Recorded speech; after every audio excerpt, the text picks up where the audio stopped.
Hey y'all, so I'm Nia. This is Talk with Nia Talks. We're gonna talk about it, and it's gonna be controversial today. We're gonna talk about workplace discrimination. Um, you're a black girl, you know, you've experienced it. Maybe you haven't, but maybe you will. Maybe I don't know, but I'm just saying it's a thing, and I want to talk about it. So let's get into it. So I really want to focus on colorism, texturism, and featureism when it comes to work. I was recently watching, and the reason why I want to talk about this is because I was recently watching Real Housewives of Potomac, and I just couldn't get over how colorist they were. And for me, it just was like I'm looking at a group of women that don't like each other.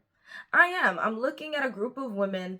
I guess they're from Potomac or whatever you want to call it, or live in Potomac. And y'all can tell me how it is in Potomac or just the DMV or Virginia, wherever it is. I don't care. DC, Maryland, if it's this colorist, because it's really bad. I think there is more of a representation in these areas of dark-skinned black women that we are not seeing, but because of the way the show is, we're just seeing whitewashed women. And I'm sorry I had to say it, but I had to say it. When it comes to Giselle, Ashley, when it comes to Karen, when it came to Robin, it's more about the fact, yeah, and I put Karen in it, right? It's more about the fact that why is it that this particular tone of women is so popular when it comes to, what's her name? Jacqueline, when it comes to Deborah, when it comes to Mia, why do we have to see this and we don't see dark-skinned women? Now, Kiana, Candace, Wendy, Stacy, yes, great. Even Monique, great. But guess what? They are always the first one to be out.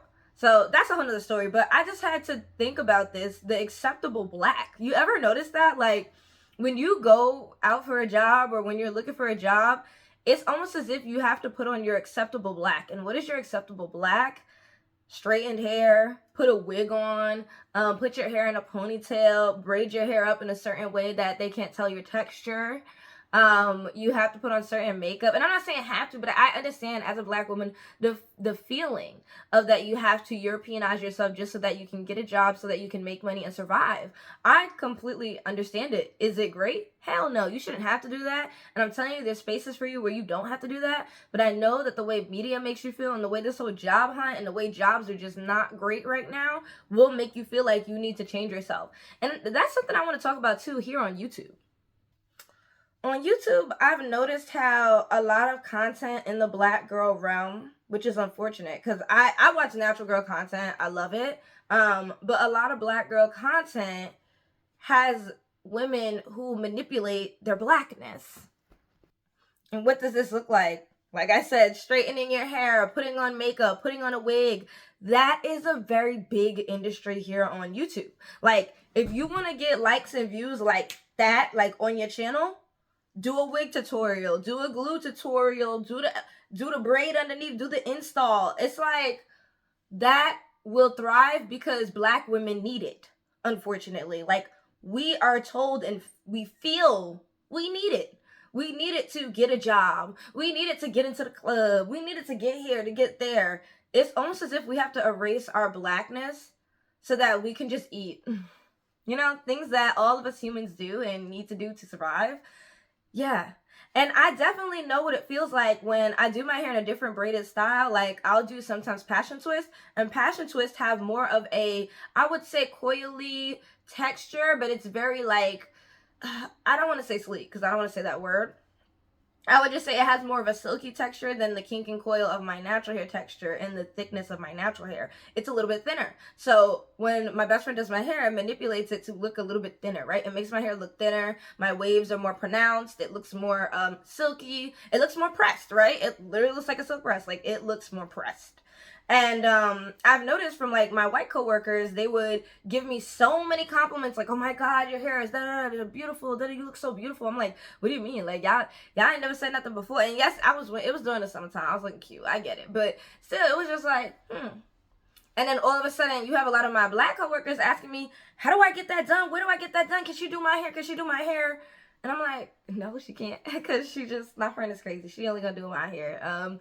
If she does black hair for black hairstyles, let's say that, because she's Puerto Rican, but if she does black hairstyles on black girls, she really wants to do it for free, but we don't have the economy and the economics to do it for free right now. But that's the type of girl she is, so that's why she's not trying to do it for other people, but we'll talk about that later. But the point is that I noticed that. I was like, that's weird.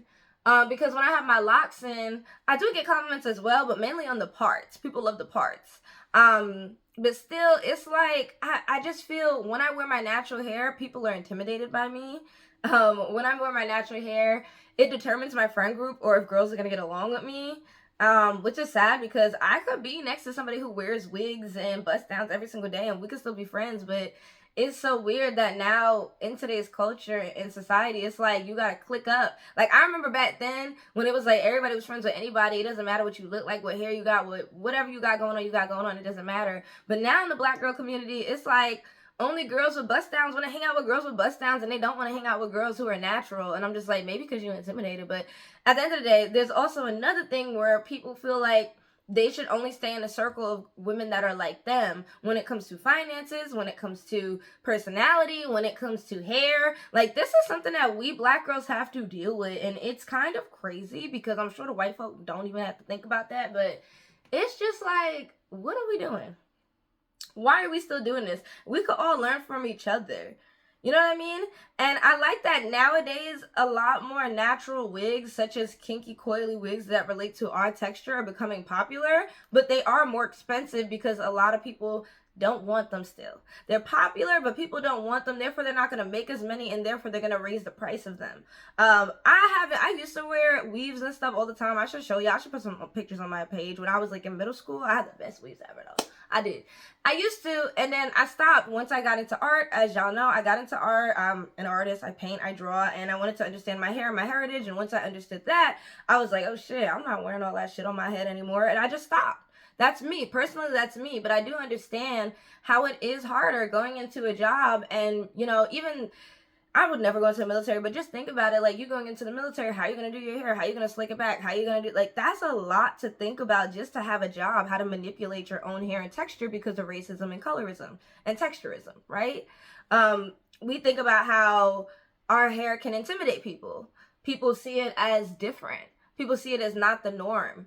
Our hair is powerful. That's how I feel as black people. I feel like our hair is a very powerful statement, and that can knock people down, and that can hurt people when we go for an interview.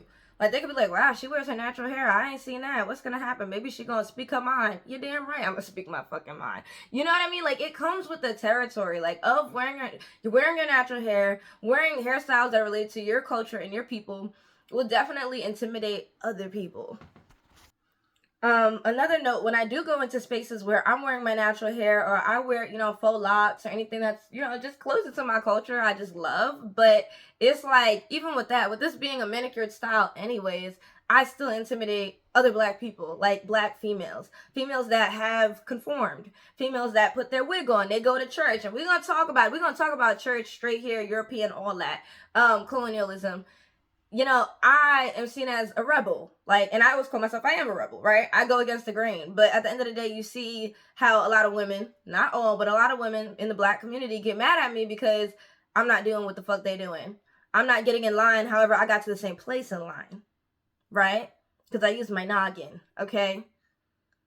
So with that being said, when you are in a community of black people, let's say black women, and it's work, and they're conforming, they're straightening their hair, they're wearing wigs, they're wearing makeup, they even maybe put contacts in, they even dress a certain way, you know, Vineyard Vine, you know, that, you know what I'm talking about. They dress a certain way to impress other people that don't have the same skin tone as them, and then they see me come along being natural, being myself, being a goddess, being smart, being educated, being me, they get mad at me. They may not like me. They may, you know, team up with the other teachers that are not my skin tone, and you know what I'm saying? Like, it's sad, but it's a thing. And I want people to see it. I don't want you to be blind. And another example when it comes to work, I want to use Zendaya as a huge, you know, example in this. But, you know, she's great. I don't want y'all thinking like I hate Zendaya. No, I just want to use her as an example of the acceptable black, right? When you need a black actor or a black character and you don't want to intimidate white people, you call up Zendaya, right? You call up her team. Hey, we need Zendaya for this because we're trying to pull this audience and that audience, and we don't want to intimidate this audience because then we're not going to make money. So that goes the same as a job. The same as a job in the area that you're in. You have to think about this as a black woman. Like, take a look around. Before you get into the job, take a look around the area. Like, does anybody look like me? And if they do look like me, what do they look like? Are they straightening their hair? Are they wearing wigs? And I'm not saying you should want to fit in, but I'm saying you have to be aware that people are colorist. People are racist. People have just texturism written all over them. Colonialism is the reason, though. I want y'all to understand that westernization and colonialism is the reason that black people are fighting each other. Like, I don't want y'all to think like, oh, black people just out to attack each other and natural hair and fake hair. And no. At the end of the day, how I feel about hair manipulation and wearing wigs and all these other things, I find it beautiful in the black community, right?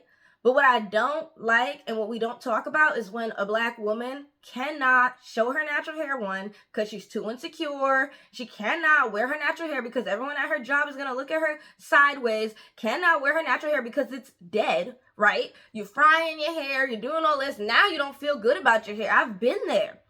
It's all about length. It's all about having length in the black community because of femininity that is associated with westernization and colonialism, but we'll get into that another time.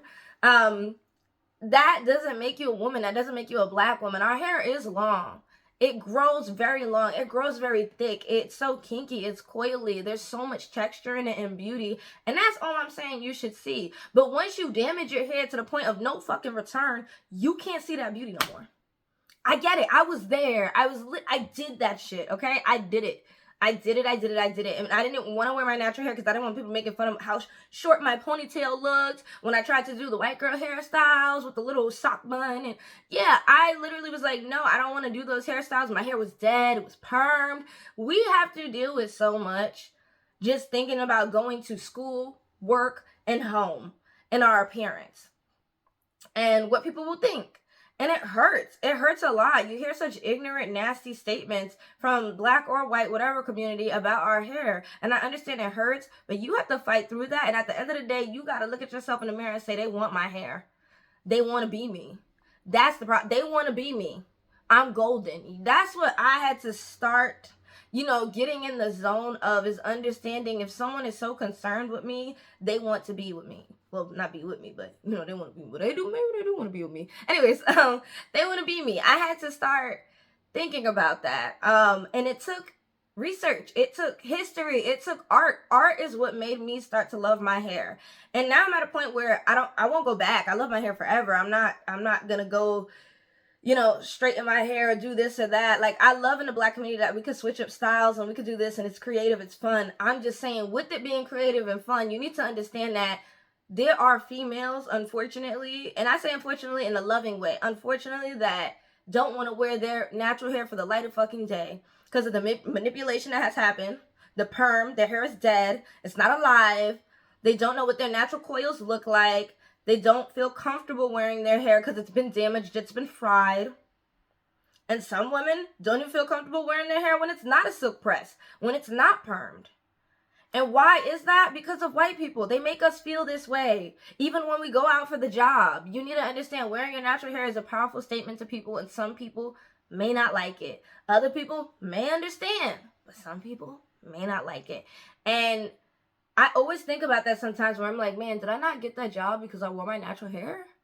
I literally have to think about that, but also think about maybe that's not the place for you. And most likely, no.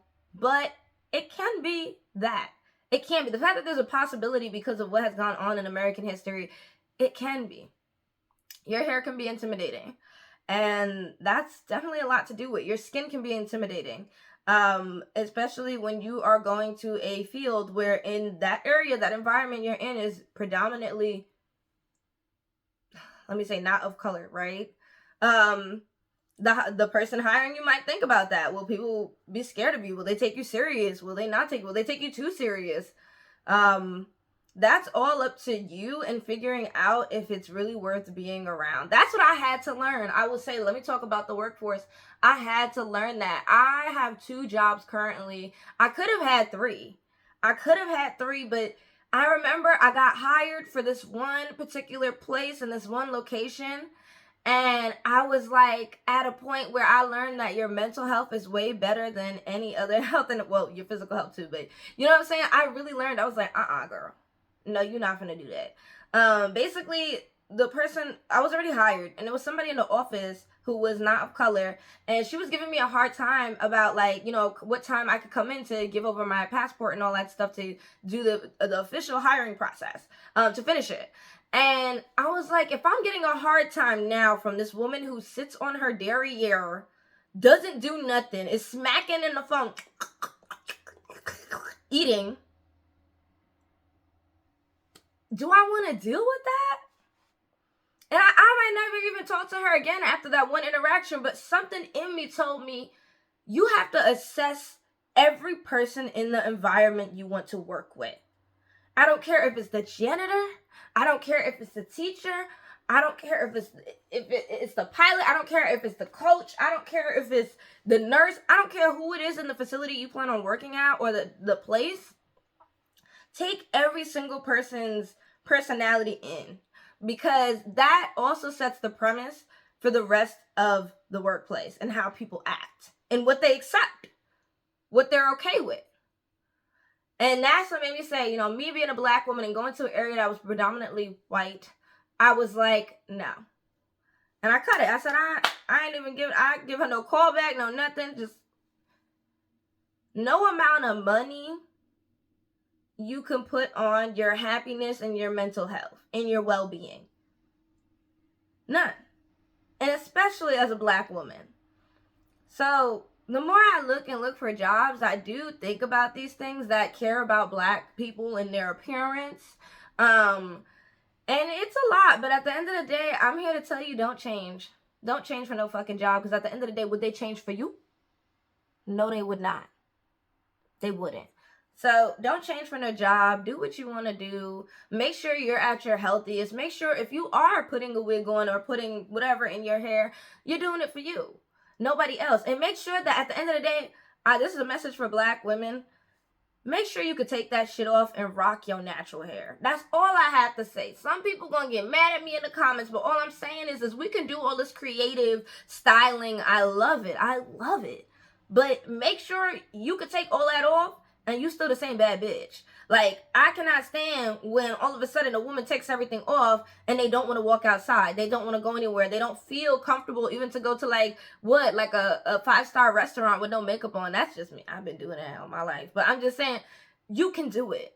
Don't let anybody tell you need to look European or put all this makeup on, all this capitalistic bullshit that's going to keep you in poverty and make them money. But that's my opinion. Colorism, texturism, featureism, the workplace, the world, what we deal with as black women. Let me know what you think about this content. I want to get back into that content a lot more. So lately, I haven't cared about hurting anybody's feelings this year. So that's why this content is coming back, just like when I first created my channel. So yeah, hopefully I can create more videos today. It is Martin Luther King Jr. Day. Whoop, whoop. It's also the inauguration. Oh. Yeah.